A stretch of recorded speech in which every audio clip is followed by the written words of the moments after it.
ਸਤਿ ਸ਼੍ਰੀ ਅਕਾਲ ਸਾਰੇ ਹੀ ਪਿਆਰੇ ਪੀਸਟੈਟ 2 ਦੇਣ ਵਾਲੇ ਪੇਪਰ ਅਤੇ ਗਿਆਨਵਾਨ ਬਣਨ ਵਾਲੇ ਸਾਰੇ ਹੀ ਅਧਿਆਪਕ ਸਾਥੀ ਨੇ। ਜੇਕਰ ਕੋਈ ਵੀਡੀਓ ਦੇਖ ਰਿਹਾ ਆਉਣ ਵਾਲੇ ਅਧਿਆਪਕ ਸਾਥੀ ਨੇ, ਸਾਰਿਆਂ ਨੂੰ ਪਿਆਰ ਭਰੀ ਸਤਿ ਸ਼੍ਰੀ ਅਕਾਲ। ਦੀਵਾਲੀ ਤੇ ਬੰਦੀ ਛੋੜ ਦੀਆਂ ਬਹੁਤ ਬਹੁਤ ਮੁਬਾਰਕਾਂ। ਪ੍ਰਮਾਤਮਾ ਕਰੇ ਤੁਹਾਡਾ ਸਾਰੇ ਸੁਪਨੇ ਪੂਰੇ ਹੋਣ। ਬਸ ਇਸ ਗੱਲ ਦਾ ਖਿਆਲ ਰੱਖਣਾ ਕਿ ਸਬਰ ਰੱਖਣਾ, ਸੰਤੋਖ ਰੱਖਣਾ, ਨਿਮਰਤਾ ਰੱਖਣੀ ਹੈ ਤਾਂ ਪ੍ਰਮਾਤਮਾ ਆਪਾਂ ਨੂੰ ਜ਼ਰੂਰ ਆਪਣੀ ਸੁਣੂਗਾ, ਜੇਕਰ ਆਪਾਂ ਮਿਹਨਤ ਸੱਚੇ ਦਿਲ ਤੋਂ ਕਰ ਰਹੇ ਹਾਂ। ਇਹਨਾਂ ਵੀਡੀਓਜ਼ ਦੇ ਵਿੱਚ ਮੈਂ ਤੁਹਾਡੇ ਨਾਲ 2011 ਤੋਂ ਲੈ ਕੇ 2023 ਤੱਕ ਦੇ ਸਾਰੇ ਪ੍ਰੀਵੀਅਸ ਈਅਰ ਦੇ ਕੁਐਸਚਨ ਪੇਪਰ 30 ਪਹਿਲਾਂ ਆਪਾਂ ਚਾਈਲਡ ਡਿਵੈਲਪਮੈਂਟ ਐਂਡ ਪੈਡਾਗੋਗੀ ਦੇ ਕਰਾਂਗੇ, ਦੈਨ ਆਪਾਂ ਅਗਲੇ ਕਰਾਂਗੇ, ਕਿਉਂਕਿ ਸਟੈਪ ਬਾਏ ਸਟੈਪ ਚੱਲਾਂਗੇ। ਬਹੁਤੇ ਕਾਲੇ ਵੀ ਨਹੀਂ ਪੈਣਾ, ਕਾਲੀ ਅੱਗੇ ਟੋਏ ਹੁੰਦੇ ਨੇ।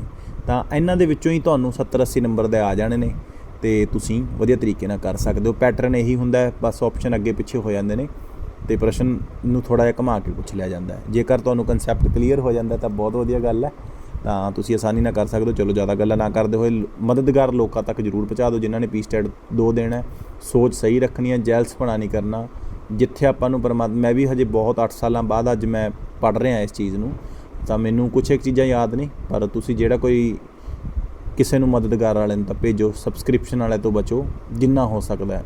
ਮਤਲਬ ਸਬਸਕ੍ਰਿਪਸ਼ਨ ਦਾ ਮਤਲਬ ਜੇਕਰ ਤੁਹਾਨੂੰ ਸਰਦਾ ਹੀ ਨਹੀਂ, ਬੇਸਿਕ ਤੋਂ ਸਟਾਰਟ ਕਰਨਾ ਤਾਂ ਦੈਨ ਤੁਸੀਂ ਸਬਸਕ੍ਰਿਪਸ਼ਨ ਲੈ ਸਕਦੇ ਹੋ। ਅਦਰਵਾਈਜ਼ ਬਾਹਲਾ ਘੁੰਮੋ ਫਿਰੋ ਨਾ, ਤੁਸੀਂ ਇਹ ਕਰੋ, ਮਿਹਨਤ ਕਰੋ ਅਤੇ ਤੁਹਾਡਾ ਕਲੀਅਰ ਹੋ ਜਾਣਾ ਹੈ। ਠੀਕ ਹੈ ਜੀ। ਸੋ ਫਸਟ ਕੁਐਸਚਨ ਇਜ਼ ਬਾਲ ਵਿਕਾਸ ਅਤੇ ਸਿੱਖਿਆ ਸ਼ਾਸਤਰ ਦਾ ਦੋਭਾਸ਼ੀ ਪ੍ਰਸ਼ਨ 1 ਤੋਂ 30 ਹੈ। ਸੋ ਸਟਾਰਟ ਕਰਦੇ ਹਾਂ। ਖਾਲਿਸਤਾਨ ਨਿਰਮਾਣਵਾਦੀ ਢਾਂਚੇ ਦਾ ਸਿਰਜਕ ਹੈ। Is the proponent of constructivist framework. English ਦੇ ਸ਼ਬਦ ਥੋੜ੍ਹੇ ਜਿਹੇ ਅੜ ਜਾਂਦੇ ਨੇ ਜੀ, ਅੰਗਰੇਜ਼ੀ ਥੋੜ੍ਹੀ ਜਿਹੀ ਕਮਜ਼ੋਰ ਹੈ, ਲੇਕਿਨ ਨਾਲ ਨਾਲ ਹਾਸੀ ਮਜ਼ਾਕ ਤੁਸੀਂ ਹੱਸ ਵੀ ਸਕਦੇ ਹੋ, ਕੋਈ ਚੱਕਰ ਨਹੀਂ ਹੈਗਾ, ਅਤੇ ਤੁਸੀਂ ਸਿੱਖ ਸਕਦੇ ਹੋ। ਸੋ ਇਹ ਕਿਸ ਨੇ ਕਿਹਾ ਸੀਗਾ ਜੀ ਫਰੇਮਵਰਕ? ਨਿਰਮਾਣਵਾਦੀ ਢਾਂਚੇ ਦਾ ਸਿਰਜਕ ਕੌਣ ਹੈ ਜੀ? ਇਹਦਾ ਉੱਤਰ ਆਊਗਾ ਜੀ ਪਿਆਜੇ। ਕੀ ਆਊਗਾ ਜੀ ਇਹਦਾ ਉੱਤਰ? ਪਿਆਜੇ। ਜੇਕਰ ਇੱਕ ਸਮੱਸਿਆ ਦਾ ਸਮਾਧਾਨ ਕਰਦੇ ਹੋਏ ਇੱਕ ਵਿਅਕਤੀ ਉਸ ਦੇ ਹੱਲ ਕੋਲ ਅਚਾਨਕ ਹੀ ਪਹੁੰਚ ਜਾਂਦਾ ਹੈ ਤਾਂ ਅਸੀਂ ਕਹਿ ਸਕਦੇ ਹਾਂ ਕਿ ਉਸਨੇ ਸਿੱਖਿਆ ਹੈ। ਯਤਨ ਅਤੇ ਭੁੱਲ ਰਾਹੀਂ, ਅੰਤਰਦ੍ਰਿਸ਼ਟੀ ਰਾਹੀਂ, ਅਨੁਕਰਨ ਰਾਹੀਂ, ਪ੍ਰੀਖਣ ਰਾਹੀਂ। ਮੇਰੇ ਹਿਸਾਬ ਨਾਲ ਇਹ ਆਊਗਾ ਜੀ ਇਨਸਾਈਟ ਥਿਓਰੀ ਦੁਆਰਾ, ਅੰਤਰਦ੍ਰਿਸ਼ਟੀ ਦੁਆਰਾ। ਠੀਕ ਹੈ ਜੀ, ਅੰਤਰਦ੍ਰਿਸ਼ਟੀ ਦੁਆਰਾ, ਇਨਸਾਈਟ। ਯਤਨ ਅਤੇ ਭੁੱਲ ਤਾਂ ਕਹਿ ਸਕਦਾ ਜੇ ਬਾਰ ਜਾਂਦਾ, ਬਾਰ ਉਹ ਤਾਂ ਕਿਤੇ ਅਚਾਨਕ ਪੈਰ ਲੱਗ ਜਾਂਦਾ, ਜਿਵੇਂ ਚੂਹੇ ਦਾ ਪੈਰ ਲੱਗਿਆ ਸੀ ਉਵੇਂ। ਠੀਕ ਹੈ ਜੀ। ਤਾਂ which of the following is most highlighted by the national curriculum framework. National curriculum framework ਦੱਸੋ ਪਹਿਲੀ ਗੱਲ ਤਾਂ ਕਦੋਂ ਆਇਆ? ਇਹ ਆਇਆ ਸੀ 2005 ਦੇ ਵਿੱਚ। Position paper on examination reforms. ਹੇਠ ਲਿਖਿਆਂ 'ਚੋਂ ਨੈਸ਼ਨਲ ਕਰੀਕੂਲਮ ਫਰੇਮਵਰਕ ਦੇ ਪੋਜੀਸ਼ਨ ਪੇਪਰ 'ਚ ਪ੍ਰੀਖਿਆ ਸੰਬੰਧੀ ਕਿਹੜੇ ਸੁਧਾਰ ਨੂੰ ਪ੍ਰਮੁੱਖ ਰੂਪ ਦੇ ਵਿੱਚ ਉਜਾਗਰ ਕੀਤਾ ਗਿਆ? ਨੰਬਰ 1 ਖੁੱਲ੍ਹੀ ਕਿਤਾਬ ਪ੍ਰੀਖਿਆ, open book exam, emphasis of test performance, flexible seating arrangement while testing, continuous assessment. ਇਹਦਾ ਆਊਗਾ ਜੀ ਕੰਟੀਨਿਊਸ ਅਸੈਸਮੈਂਟ, ਨਿਰੰਤਰ ਮੁਲਾਂਕਣ, CCE ਬੋਲਦੇ ਆ ਜਿਹਨੂੰ। ਓਪਨ ਬੁੱਕ ਪ੍ਰੀਖਿਆ ਕੀ ਹੁੰਦੀ ਹੈ ਤੁਸੀਂ ਕਮੈਂਟ ਬਾਕਸ ਦੇ ਵਿੱਚ ਲਿਖ ਦਿਓ, ਅਤੇ ਉਹਦਾ ਮਕਸਦ ਕੀ ਹੁੰਦਾ ਤੁਸੀਂ ਇਹ ਵੀ ਲਿਖ ਦਿਓ। ਫੋਰਨ ਦੇ ਵਿੱਚ ਜੈਸੇ ਓਪਨ ਬੁੱਕ ਸਿਸਟਮ ਹੀ ਚੱਲਦਾ ਹੈ। Which of the following is the correct sequence. ਇਹਨਾਂ ਵਿੱਚੋਂ ਕਿਹੜਾ ਕਰੈਕਟ ਸੀਕੁਐਂਸ ਹੈ, ਕਿਹੜਾ ਕ੍ਰਮ ਦਰੁਸਤ ਹੈ? ਇਕਾਗਰਤਾ, ਧਾਰਨ ਕਰਨਾ, ਉਤਪਾਦਨ ਅਤੇ ਪ੍ਰੇਰਨਾ। ਪ੍ਰੇਰਨਾ, ਇਕਾਗਰਤਾ, ਧਾਰਨ ਕਰਨਾ ਅਤੇ ਉਤਪਾਦਨ। ਉਤਪਾਦਨ, ਪ੍ਰੇਰਨਾ, ਇਕਾਗਰਤਾ ਅਤੇ ਧਾਰਨ ਕਰਨਾ। ਇਕਾਗਰਤਾ, ਧਾਰਨ ਕਰਨਾ, ਪ੍ਰੇਰਨਾ ਅਤੇ ਉਤਪਾਦਨ। ਮੇਰੇ ਹਿਸਾਬ ਨਾਲ ਉਤਪਾਦਨ ਵਾਲਾ ਲਾਸਟ 'ਤੇ ਆਊਗਾ, ਬਾਕੀ ਤੁਸੀਂ ਦੇਖ ਦਿਓ। ਠੀਕ ਹੈ ਜੀ, ਬਾਕੀ ਦੇਖਦੇ ਹਾਂ। ਕਹਿੰਦੇ ਇਹਦਾ ਉੱਤਰ ਹੈ ਜੀ ਅਟੈਂਸ਼ਨ, ਰੀਅਟੈਂਸ਼ਨ, ਪ੍ਰੋਡਕਸ਼ਨ ਐਂਡ ਮੋਟੀਵੇਸ਼ਨ। ਠੀਕ ਹੈ ਜੀ। ਜੇਕਰ ਤੁਹਾਨੂੰ ਇਹਦਾ ਉੱਤਰ ਬਿਲਕੁਲ ਸਹੀ ਲੱਗ ਰਿਹਾ ਹੈ ਅਤੇ ਤੁਸੀਂ ਲਾਇਆ ਤਾਂ ਤੁਸੀਂ ਕਮੈਂਟ ਬਾਕਸ ਦੇ ਵਿੱਚ ਲਿਖ ਸਕਦੇ ਹੋ। ਪਹਿਲਾਂ ਆਪਦੇ ਆਪ ਨੂੰ ਚੈੱਕ ਕਰਿਆ ਕਰੋ ਮੇਰੇ 30 'ਚੋਂ ਕਿੰਨੇ ਨੰਬਰ ਬਣੇ ਆ ਬਿਨਾਂ ਆਪਸ਼ਨ ਤੋਂ, ਅਤੇ ਆਪਸ਼ਨ ਦੇ ਨਾਲ ਤੁਹਾਡੇ ਕਿੰਨੇ ਬਣੇ ਨੇ।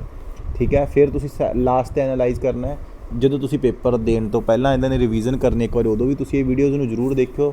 ਜਦੋਂ ਆਪਾਂ ਪਹਿਲਾਂ ਦੇਖਦੇ ਹਾਂ ਤਾਂ ਆਪਾਂ ਨੂੰ ਧਿਆਨ ਰਹਿੰਦਾ ਹੈ। ਪੜ੍ਹਨ ਨੂੰ ਤੁਸੀਂ ਬੁੱਕਸ ਵੀ ਬਹੁਤ ਹੋਣਗੀਆਂ, ਬਹੁਤ ਸਬਸਕ੍ਰਿਪਸ਼ਨ ਹੋਣਗੇ, ਪਰ ਇੱਥੇ ਕਰਾਉਣ ਦਾ ਮਕਸਦ ਸਿਰਫ ਇੰਨਾ ਕਿ ਨਾਲੇ ਆਪਾਂ ਬੋਲਦੇ ਨਾਲੇ ਆਪਣੀ ਰਿਵੀਜ਼ਨ ਹੋ ਜਾਂਦੀ ਹੈ। ਬਹੁਤ ਆਪਾਂ ਨੂੰ ਕੁਐਸਚਨ ਆਉਣਗੇ, ਦੇਖਿਓ ਤੁਸੀਂ ਵਿੱਚ ਕਮੈਂਟ ਬਾਕਸ ਦੇ ਵਿੱਚ ਵੀ ਬਹੁਤ ਸਾਰੇ ਕੁਐਸਚਨ ਵੀ ਆਉਣਗੇ, ਉਹ ਤੋਂ ਵੀ ਆਪਾਂ ਨੂੰ ਬਹੁਤ ਕੁਝ ਸਿੱਖਣ ਨੂੰ ਮਿਲਦਾ।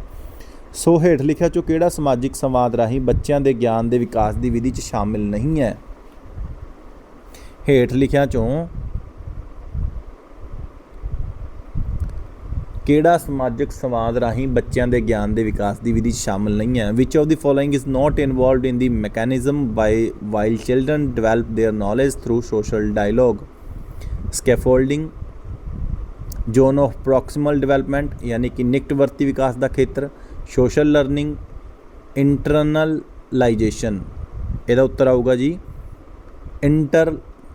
इंटरनलाइजेशन, आत्मसात करना। ठीक है जी, बच्चों के ज्ञान के विकास की विधि शामिल नहीं है, इंटरनलाइजेशन शामिल नहीं है, यानी कि बाकी सारे है। स्कैफोल्डिंग है, जोन ऑफ प्रॉक्सिमल डेवलपमेंट है, सोशल लर्निंग है। When a child is not able to conceptualization conservation of mass which logical operation is he not able to carry out, जो कोई बच्चा द्रव्यमान की सुरक्षा की संकल्पना नहीं कर सकता तो वह किहड़ी तार्किक क्रिया करन विच समर्थ नहीं है। ਇਹਦਾ उत्तर आऊगा जी प्रतिवर्ता।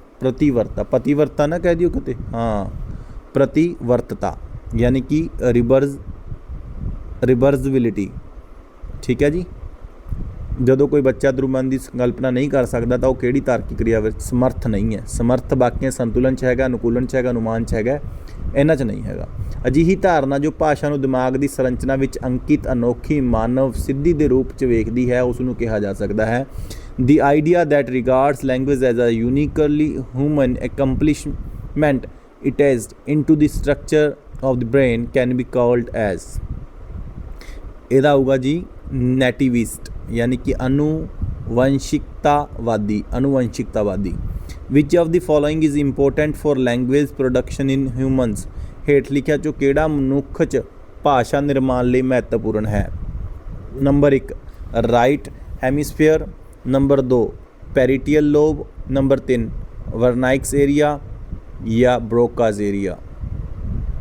विच of the following is important for language production in human, हेठ लिखा चो किहड़ा मनुख च भाषा निर्माण लई महत्वपूर्ण है। ਇਹਦਾ उत्तर आऊगा जी ब्रोका खेतर, ब्रोकाज एरिया। ओके, सो एरिक्सन के सिद्धांत अनुसार बच्चा किहड़े पड़ाਅ ते अपने सभ्याचार के बड़मुले समझे जाने वाले कौशलों नूं सीखण ਅਤੇ ਉਸ 'ਚ विशेषतागत हासिल करन 'ਚ बहुत ਗਿਆਨਵਾਨ ਹੁੰਦਾ है।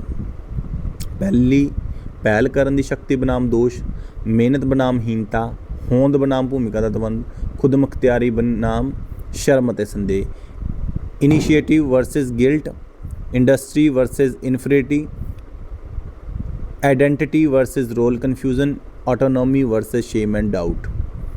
ਇਹਦਾ उत्तर दसो जी। ਇਹਦਾ उत्तर आऊगा जी मेहनत बनाम हीनता यानी कि industry versus infinity. In an inclusive setup, किसी समावेशी ढांचे हर बच्चा अपने आप को स्कूल के सिस्टम अनुसार ढाल लेंदा है। विशेष लोड़ां वाले बच्चे वक्रियां जमातां पढ़ते हैं। स्कूल का करिकुलम लचकीला हुंदा है ताकि हरेक बच्चा ढल जाए। विशेष लोड़ां वाले बच्चे सारे बच्चे एक दूजे नाल ही खेडदे हैं। ਇਹਦਾ उत्तर आऊगा जी C the school has, school नूं फ्लैक्सीबल होना पऊगा जी। स्कूल का करिकुलम लचकीला हुंदा ते हरेक बच्चा ढल जाए। When a teacher gauge the previous knowledge of his learner he is involved in, जदों एक अध्यापक अपने विद्यार्थियों के पूर्व ज्ञान समर्थां नूं परखदा है तां वो शामिल है सिक्ख्या के मूल्यांकन च, सिक्ख्या विचले मूल्यांकन च, सिक्ख्या तौर पर मूल्यांकन च, सिक्ख्या लई मूल्यांकन च। देखो सारे सेम लगते हैं लेकिन यदा होगा assessment for learning, not assessment of learning. सारा कुछ असैसमेंट की तौर पर है लेकिन असैसमेंट फॉर लर्निंग है जो एक अध्यापक अपने विद्यार्थी की पूर्ण ज्ञान समर्थां नूं परखता है। जो प्रीवियस नॉलेज की गल चले दैट मीनस वो असैसमेंट फॉर लर्निंग है।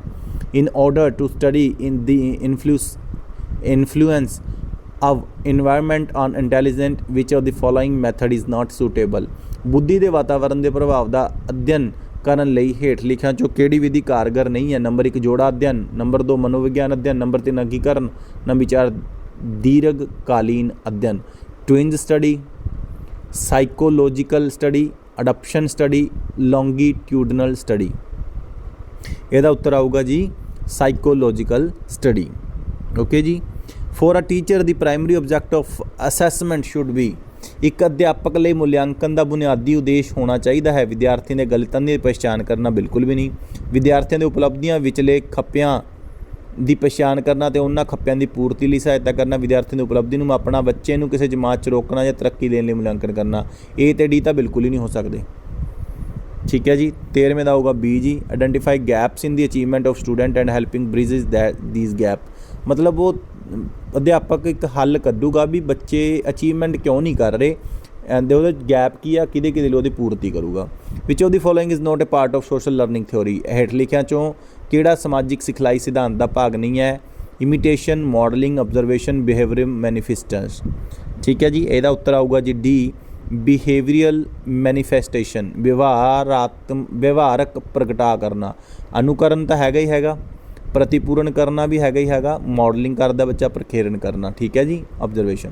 ਹੂ among the following highlighted that learning is social mediated process, ਹੇਠ ਲਿਖਿਆਂ ਚੋਂ ਕਿਹੜੇ ਚਿੰਤਕ ਨੇ ਸਿਖਲਾਈ ਨੂੰ ਸਮਾਜਿਕ ਮੱਧ-ਅਸਥਾ ਪ੍ਰਕਿਰਿਆ ਵਜੋਂ ਉਭਾਰਿਆ। ਅਰਿਕਸਨ ਨੇ, ਵਾਈਗੋਤਸਕੀ ਨੇ, ਕੋਲਬਰਗ ਨੇ, ਥਾਰਨਡਾਈਕ ਨੇ। ਇਹਦਾ ਉੱਤਰ ਆਊਗਾ ਜੀ ਵਾਈਗੋਤਸਕੀ ਨੇ। Who among the following highlighted that learning is social ਦੀ ਗੱਲ ਚੱਲੇ ਜ਼ਿਆਦਾਤਰ ਵਾਈਗੋਤਸਕੀ ਆਊਗਾ।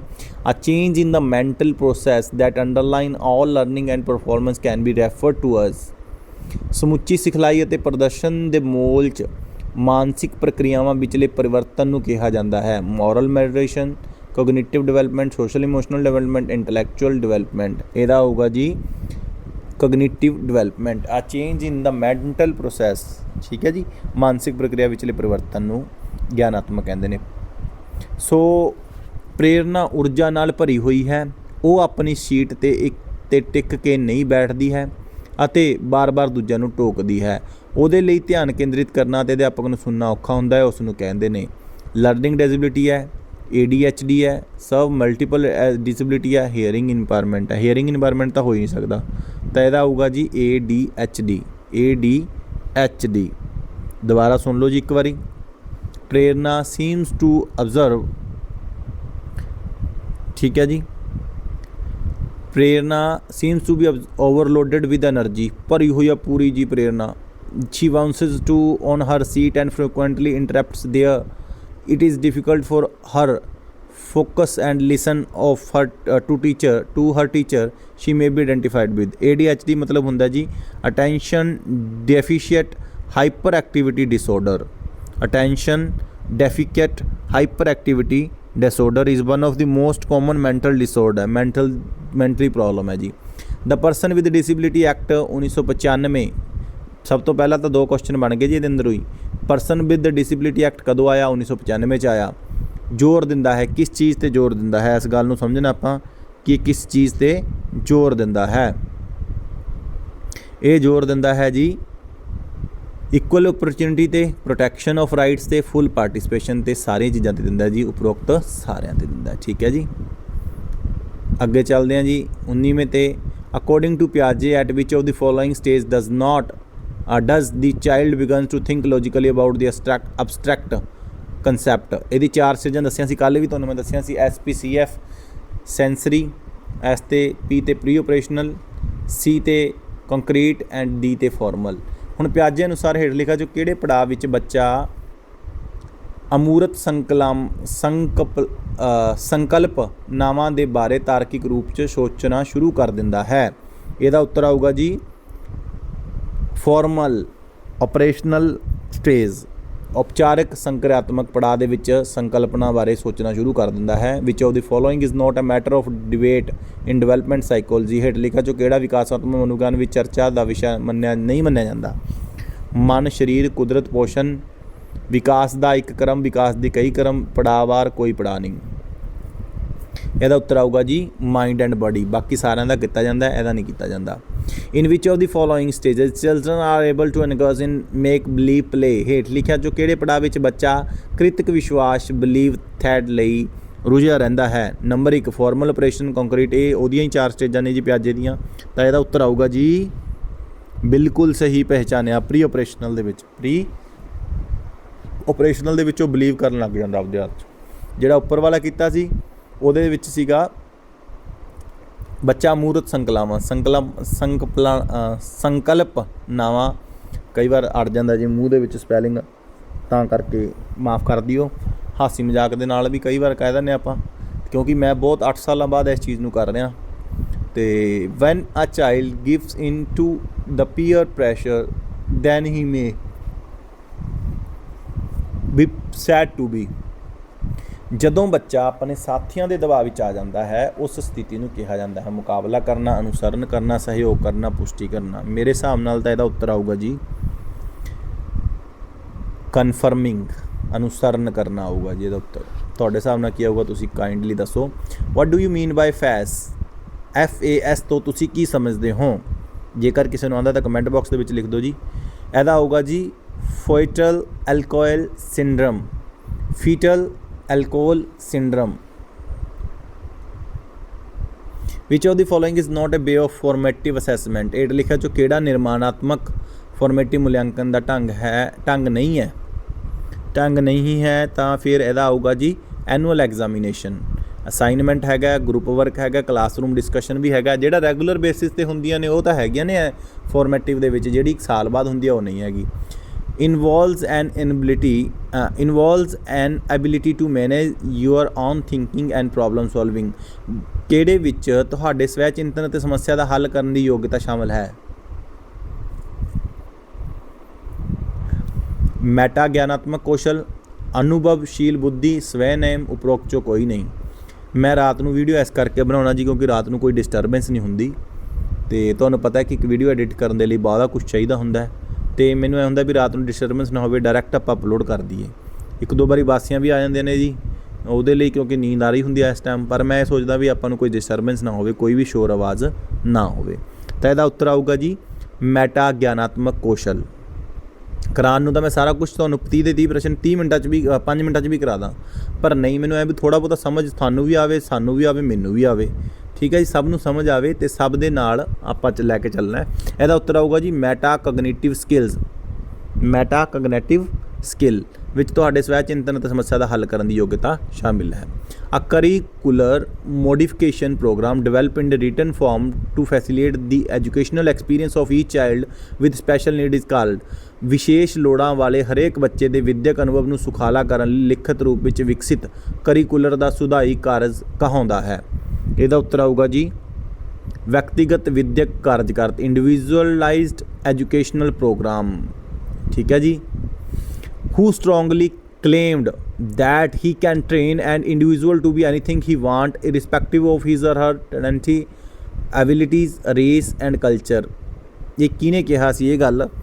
ਥੌਰਨਡਾਈਕ ਨੇ ਕਿਹਾ ਸੀ ਮੇਰੇ ਹਿਸਾਬ ਨਾਲ ਵੀ। ਉਹ ਕਹਿੰਦਾ ਸੀਗਾ ਵੀ ਜਿਹੜਾ ਮਰਜ਼ੀ ਆ ਜੇ, ਥੌਰਨਡਾਈਕ ਤਾਂ ਹੈ ਹੀ ਨਹੀਂ, ਵਾਟਸਨ ਨੇ ਕਿਹਾ ਸੀ ਸੱਚ। ਬਾਕੀ ਤੁਸੀਂ ਦੇਖੋ ਜੀ, ਬਿਲਕੁਲ ਵਾਟਸਨ ਨੇ ਕਿਹਾ ਸੀ ਵੀ ਤੁਸੀਂ ਮੈਨੂੰ ਇੱਕ ਇਹੋ ਜਿਹਾ ਬੱਤਾ ਦੇ ਦਿਓ, ਜਿਹੜਾ ਮਰਜ਼ੀ ਦੇ ਦਿਓ ਉਹਨੂੰ, ਜੋ ਤੁਸੀਂ ਕਹੋਗੇ ਚੋਰ ਕਹੋਗੇ ਮੈਂ ਚੋਰ ਵੀ ਬਣਾ ਦੂੰਗਾ, ਜੇ ਤੁਸੀਂ ਕਹੋਗੇ ਐਕਟਰ ਬਣਾ ਮੈਂ ਐਕਟਰ ਵੀ ਬਣਾ ਦੂੰਗਾ। ਵਾਟਸਨ ਨੇ ਕਿਹਾ ਸੀਗਾ। Identity versus role confusion was the concept given by and happen stage ਨੇ ਹੋਂਦ ਬਨਾਮ ਭੂਮਿਕਾ ਦੇ ਤਬੰਦਬ ਦਾ ਸੰਕਲਪ ਦਿੱਤਾ ਜਿਹੜਾ ਪੜਾਅ ਦੇ ਵਾਪਰਦਾ ਹੈ। ਇਹਦਾ ਉੱਤਰ ਆਊਗਾ ਜੀ ਐਰਿਕਸਨ ਗਬਰੇਟ ਅਵਸਥਾ, ਐਰਿਕਸਨ ਐਡੋਲਸੈਂਸ। ਗਬਰੇਟ ਜਿਹੜਾ ਬੋਲਿਆ ਜਾਂਦਾ ਜੀ ਉਹ ਕਿਸ਼ੋਰ ਅਵਸਥਾ ਨੂੰ ਬੋਲਿਆ ਜਾਂਦਾ, ਯਾਨੀ ਕਿ ਜਿਹੜੀ ਬਾਲਿਆ ਅਵਸਥਾ ਤੋਂ ਬਾਅਦ ਦੀ ਜਿਹੜੀ ਏਜ ਆਉਂਦੀ ਹੈ ਨਾ, ਉਹ ਵਾਲੀ ਅਵਸਥਾ ਨੂੰ ਕਿਹਾ ਜਾਂਦਾ। ਜਿਵੇਂ ਹੁਣ ਆਪਾਂ ਜਿਹੜੇ ਟੀਨ ਵਾਲੇ ਹੁੰਦੇ ਨੇ ਉਹਨਾਂ ਨੂੰ ਕਹਿੰਦੇ 13 ਤੋਂ ਲੈ ਕੇ 19 ਤੱਕ, ਹੈ ਨਾ, ਗਬਰੇਟ ਬੋਲਦੇ ਆ ਉਹਨੂੰ, ਗਬਰੇਟ ਅਵਸਥਾ। ਗਬਰੇਟ ਜਿਹੜਾ ਸ਼ਬਦ ਹੈ ਉਹ ਅਡੋਲਸੈਂਸ ਹੈ। ਜਦੋਂ ਅਸੀਂ ਪਹਿਲੀ ਵਾਰ ਗਬਰੇਟ ਪੜ੍ਹਿਆ ਸਾਨੂੰ ਸਮਝ ਨਹੀਂ ਆਇਆ ਵੀ ਗਬਰੇਟ ਹੁੰਦਾ ਕੀ ਹੈ। ਚਲੋ ਜੀ ਅੱਗੇ। A child form a rhyme to learn the order of planets. This is known as। ਗ੍ਰਹਿਾਂ ਦੇ ਕ੍ਰਮ ਨੂੰ ਯਾਦ ਰੱਖਣ ਲਈ ਬੱਚਾ ਤੁਕਬੰਦੀ ਕਰਦਾ ਹੈ, ਇਸ ਨੂੰ ਕਿਹਾ ਜਾਂਦਾ ਹੈ ਜੀ ਨਿਓਮੈਨਿਕ। MH ਸਾਇਲੈਂਟ ਹੈ, ਨਿਓਮੈਨਿਕ। Brunner identified 3 major stages of cognitive growth। Identify the correct order of stage।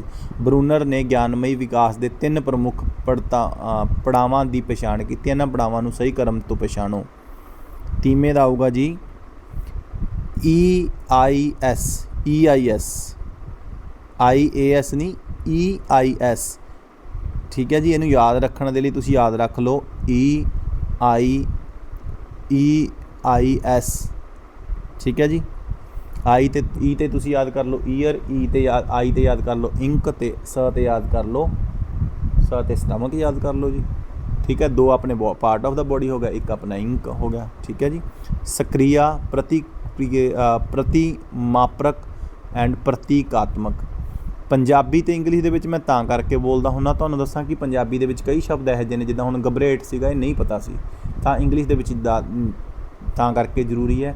ਤੁਹਾਨੂੰ ਵੀ ਇਹੀ ਸਲਾਹ ਹੈ ਕਿ ਜੇਕਰ ਤੁਹਾਨੂੰ ਪੰਜਾਬੀ ਦੇ ਵਿੱਚ ਸ਼ਬਦ ਨਹੀਂ ਪਤਾ ਲੱਗਦੇ, ਕਿਉਂਕਿ ਅਕਸਰ ਹੀ ਹੁੰਦਾ ਕਿ ਪੰਜਾਬੀ ਦੇ ਸ਼ਬਦ ਹੋਰ ਨੇ, ਪੰਜਾਬੀ ਦੇ ਵਿੱਚ ਜੇ ਨਹੀਂ ਪਤਾ ਲੱਗਦਾ ਇੰਗਲਿਸ਼ ਵੱਲ ਜਾਓ, ਇੰਗਲਿਸ਼ ਤੁਹਾਨੂੰ ਈਜ਼ੀਲੀ ਤੁਹਾਨੂੰ ਆਨਸਰ ਮਿਲੂਗਾ। ਅਤੇ ਕੋਸ਼ਿਸ਼ ਇਹ ਕਰੋ ਕਿ ਮੰਨ ਲਓ ਤੁਸੀਂ 30 ਦੇ ਵਿੱਚੋਂ ਜੇ 25 ਕਰ ਲਏ, 25 ਤੁਹਾਨੂੰ ਪੱਕੇ ਆਉਂਦੇ ਸੀਗੇ ਅਤੇ 5 ਤੁਹਾਨੂੰ ਆਉਂਦੇ ਨਹੀਂ, ਤਾਂ ਤੁਸੀਂ ਕੋਸ਼ਿਸ਼ ਇਹ ਕਰੋ ਵੀ ਜੇ ਤਾਂ ਤੁਹਾਨੂੰ ਪੱਕਾ ਹੀ ਪਤਾ ਵੀ ਮੈਨੂੰ 5 ਜਮਾ ਹੀ ਨਹੀਂ ਆਉਂਦੇ, ਨਾ ਤਾਂ A ਲੱਗਦਾ, ਨਾ B ਲੱਗਦਾ, ਨਾ C ਲੱਗਦਾ, ਨਾ D, ਕੋਸ਼ਿਸ਼ ਇਹ ਕਰੋ ਮੰਨ ਲਓ ਤੁਸੀਂ 26ਵੇਂ ਪ੍ਰਸ਼ਨ 'ਤੇ ਹੋ, ਤੁਹਾਨੂੰ ਪਤਾ ਵੀ A ਅਤੇ D ਤਾਂ ਆ ਨਹੀਂ ਸਕਦਾ, ਤਾਂ C ਅਤੇ B 'ਚੋਂ ਤੁੱਕਾ ਲਾਓ। ਇਹ ਨਹੀਂ ਹੈਗਾ ਕਿ ਹਰੇਕ ਬੰਦਾ ਸਾਰੇ D 'ਤੇ ਹੀ ਲਾ ਦਿਓ, ਠੀਕ ਹੈ ਜੀ। ਇਸ ਗੱਲ ਦਾ ਖਿਆਲ ਰੱਖਣਾ। ਛੋਟੀਆਂ ਮੋਟੀਆਂ ਗਲਤੀਆਂ ਦੇ ਲਈ ਮਾफ़ੀ ਕਰ ਦੇਣਾ, ਕਿਉਂਕਿ ਮੈਂ ਵੀ ਸਿੱਖ ਰਿਹਾ ਹਜੇ। ਅਤੇ ਤੁਹਾਡੇ ਭਰਾ ਨੇ ਕਿਵੇਂ ਟੈਸਟ ਕਲੀਅਰ ਕੀਤਾ ਸੀ ਇਹ ਵੀ ਤੁਹਾਨੂੰ ਸਾਰਾ ਐਂਡ 'ਤੇ ਦੱਸਾਂਗੇ। HTET, PTET, CTET, RTET ਸਾਰੇ ਟੈਸਟ ਕੁਆਲੀਫਾਈ ਹੋਏ ਸੀ, ਦੁਕਾਨ 'ਤੇ ਲੱਗਦੇ ਹੋਏ, ਬਿਨਾਂ ਕੋਈ ਕੋਚਿੰਗ ਤੋਂ ਕਲੀਅਰ ਕੀਤੇ ਸੀ। ਧੰਨਵਾਦ ਜੀ, ਮਿਲਦੇ ਹਾਂ ਨੈਕਸਟ ਵੀਡੀਓ 'ਚ। ਪਰਮਾਤਮਾ ਤੁਹਾਨੂੰ ਖੁਸ਼ ਰੱਖੇ। Respect women, avoid drug, help needy, no farmer, no food, no future. ਪ੍ਰਣਾਮ ਸ਼ਹੀਦਾਂ ਨੂੰ। Thank you so much.